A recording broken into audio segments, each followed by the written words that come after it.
Hello guys, and welcome back to the channel. Now guys, we're still on the Fasoranti case, and really some of the antics that are coming out of this incident is both sickening and appalling. You will recall that shortly after this thing happened, this tragic thing happened to this lady, the spokesperson for Buhari, rather, I keep calling him Babangida, they are one and the same really, Femi Adesina, he was very quick to tweet out attributing this incident to bandits, even though the eyewitnesses at that incident had stated that it was actually the Fulani herdsmen that actually carried out this atrocity rather. So guys, I'm going to read you two separate stories now. One is one of Buhari's acolytes doubling down on that bandit narrative, and then I will read you an account of the Fasoranti's son, who's actually come out to give us an accurate account of what actually happened. So I'm going to start off with the Buhari spokesperson, that see what she has to say, and then we go on to the Fasoranti, Kehinde Fasoranti, I think his name is. We then go on to what he has to say. So this is the first one. Funke Fasoranti, or really Olakunrin her name is, but Funke Fasoranti is the headline. Buhari's aide calls for Odun Makin's arrest. So that's the headline. Funke Fasoranti, Buhari's aide calls for Odun Makin's arrest. So that's the headline. So now to the body of the story. Loretta Onoche, special assistant on social media to President Muhammadu Buhari, has reacted to the death of Mrs. Funke Olakunrin, the daughter of Pa Ruben Fasoranti, Afenifere leader. She called for the arrest of Mr. Yinka Odumakin, spokesman of Afenifere, for allegedly suggesting that the brutal murder of Mrs. Olakunrin in Ondo whilst in transit to Lagos was perpetrated by suspected Fulani herdsmen. Recall that Odumokun had claimed that the 58-year-old was shot dead by suspected Fulani herdsmen along Benin-Ore Expressway on Friday. He said, "We have confirmed the death of Mrs. Funke Olakunrin, 58, daughter of our leader, Chief Fasoranti. Eyewitnesses account says she died of gunshot from Fulani herdsmen who shot at her at Ore Junction in Ondo State. She was coming from Akure when the armed Fulani herdsmen came from the bush to attack her and other vehicles. Her domestic staff in the car with her sustained gunshots too.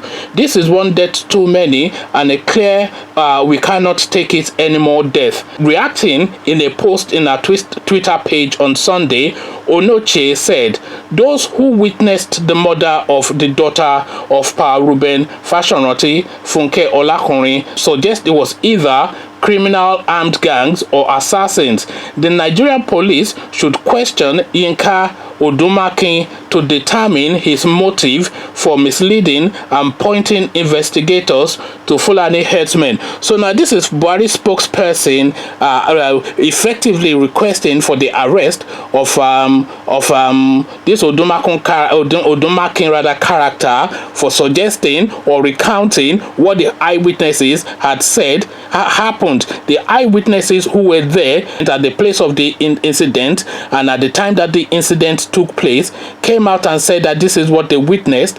But now this woman in her office in Abuja and the police chief in his office in Abuja is now giving us a different account from the account that has been rendered by the people on the spot, to the point that she is now effectively calling for the arrest of this Afenifere spokesperson, this Odumakin rather character. So now let's go on now to the account of Fasoranti's son. So here is his headline. Fasoranti's son asks police to retract their statement, insists Olakunrin was killed by herdsmen. So that is what he said, and that's quite categorical. There's no mistake in that. Again, the headline: Fasoranti's son asks police to retract their statement, insists Olakunrin was killed by herdsmen. So that's the headline. Now let's see what he has to say. Kehinde Fasoranti, one of the sons of Reuben Fasoranti, Afenifere leader, has countered claims by security operatives that bandits were responsible for the death of Mrs. Olufunke Olakunrin. Olakunrin, daughter of Pa Fasoranti, was murdered along Benin-Ore Highway whilst returning to Lagos after visiting her father in Akure, the Ondo State capital, on Friday. Uday Adi, Commissioner of Police in Ondo, had on Saturday stated that those who killed Mrs. Olakunrin were bandits and not herdsmen. So let's just pause there for the moment and just get to grips with that. So now this police person is insisting that the people who killed this lady were bandits and not herdsmen. So that is what he's insisting, and he's a policeman, so you say maybe he should know what he's saying, and he's a police commissioner as well. But then we already have the account of eyewitnesses that were there and said that these people that came out of the bushes were herdsmen. So now everybody in the world knows what a Fulani man looks like in Nigeria. I don't think any Nigeria would mistake a Fulani man for any other type of person, because they have quite distinctive features, and the people on the ground at the point of the incident have said that this was what they witnessed. But this police commissioner is now insisting, so if he has information that these were bandits, then he would have some sort of investigation to indicate a knowledge of who these people are. So he should then present them in front of the cameras, because the whole of Nigeria is watching this incident, to then say these are the people, they are bandits and we have apprehended them, and then the people then can be interviewed and to give account of what happened. But of course they will say that they accosted them and there was a gunfight and they wiped them out. This is what they are going to come up as a narrative, because they have nothing to, they were not there at the point of the incident. There's no investigation that's happened to apprehend anybody. So how this guy is now able to counter the eyewitness report that it wasn't this set of people, but it wasn't the president's clansmen, but actually a different type of person, how he's able to say that is really something that he has to explain to the waiting public. So we continue.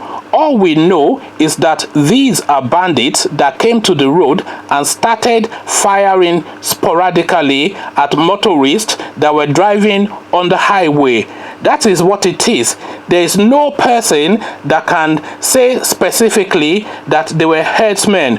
What we know is that they are bandits and we're going after them. So now that is quite a contradictory statement right there. It's saying that there's no person that can say that they are herdsmen, but the eyewitnesses are saying that they are herdsmen. So now the police are not able to say what sort of person they are, so they have no information to indicate to the contrary. So why then would they contradict the eyewitness report that they are herdsmen? Because he doesn't have any information, as he's just stated now, because he's saying that they are going after them. So he's just describing them as bandits, and bandit of course is a catch-all word that captures anybody. So they can be herdsmen, they can be anything else. So if you are not able to state categorically that they are this sort of person, how are you then able to state categorically that they are not this sort of person? You see the inherent contradiction in that statement. But let's carry on. However, Kehinde, who recovered the corpse of his late sister from Ore, told journalists that some police officers he met at Ore police station confirmed to him that the late Olakunrin was killed by herdsmen. So this is actually what the police confirmed on the spot before it actually became a political matter. We need to get the story straight. This is what this Kehinde is now saying. We need to get the story straight. The way they operated, according to what the police said, is the way herdsmen operate, he said. 6 people were in front shooting at them. The driver put the car in reverse, but unknown to him, some men were in the bush and started shooting from the side and at the back. The story that these are just bandits is a lie. If you want records, request the report that I made at Ore police station. They categorically said the attackers were herdsmen. So this was the first thing that the police said, that operationally and in terms of how this thing played out, it is almost certainly the activities of herdsmen. This is also what the eyewitnesses reported rather. But now that it has become like a political football, it has now suddenly gone from herdsmen to bandits, and before you know it, they will say it is Evans, the kidnapper, that operated this from the prisons or something. I'm not quite sure where they're going with that, but still, let's carry on. Just round off this story. So Kehinde continues, it's about time we stood up and fight back. Nobody is protecting us. Eventually, they will come inside the house and kidnap people. Enough is enough. We can't continue like this. I want the police to retract what they said. They, the attackers, were Fulani herdsmen, he reiterated. So now we now have people now that were on the ground at that event stating that they were herdsmen, and when this guy then went to report the incident to the police station, when he gave account of what happened, the police, who are experienced, also said this has all the handiwork, this has all the hallmarks of the handiwork of herdsmen. So the eyewitnesses on the spot and the police at the station that it was reported to were all, one, the witnessed it, and the police were of the view initially that these were herdsmen. But now, because it's now getting close to the bone politically with the Ruga agenda, the Fulanization agenda, etc., the narrative has now suddenly changed. The herdsmen have now become bandits, and before you know it, these bandits will become Igbo people. They will say it's Igbo people that hate Yoruba that went to do it, or they were armed robbers looking for money, or they were her enemies. They go and look for somebody that she fought with in secondary school and say, this woman has always hated us in secondary school, and she organized. You know how the narrative goes in Nigeria, and this is the route that this story is looking like going as well, to the point now that you have the spokesperson, one of the spokespersons, this woman that claims to be the social media spokesperson for the president, but if you look at her, she doesn't even look like she's able to switch on a computer, never mind know what social media is. But this person, who is more of a political soundbite, a talking head, paid for opinion, is now asking for the detention of the spokesperson of the Afenifere group for daring to recount what was accounted to him by eyewitnesses that witnessed the event. So this is now where we are in Nigeria, and this guy has already said it. It will get to the point where they will come into your home and pick up your family member and what betide you. If you say anything, if you don't even say anything, whether you say anything or you don't say anything, they will yamo to you. You are Christian, you are Southerner, you are not Hausa, you never mind even Fulani. So really, you are effectively like a lamb to slaughter. So these people are going to ravage their way through Yoruba land if action is not taken. But then what action can be taken is the question, because all of the security apparatus belong to their life president. Buhari, of course, is the life president of the Fulani, of the cattle breeders, the Fulani cattle breeders in the whole of West Africa. So then who is going to stop them? Is it their life president that they have been supporting since 1802 that has now gotten into power that will go against them? That will never happen. But then, of course, we cannot have them continue to slaughter us in our sleep.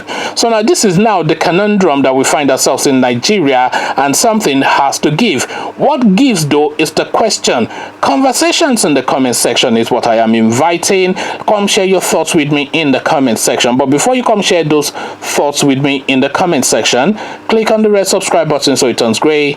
Bell button notifies you every time I drop a new video. Then come share your opinion with me in the comment section. So I'll leave you here, meet you in the comment section. But here I say peace.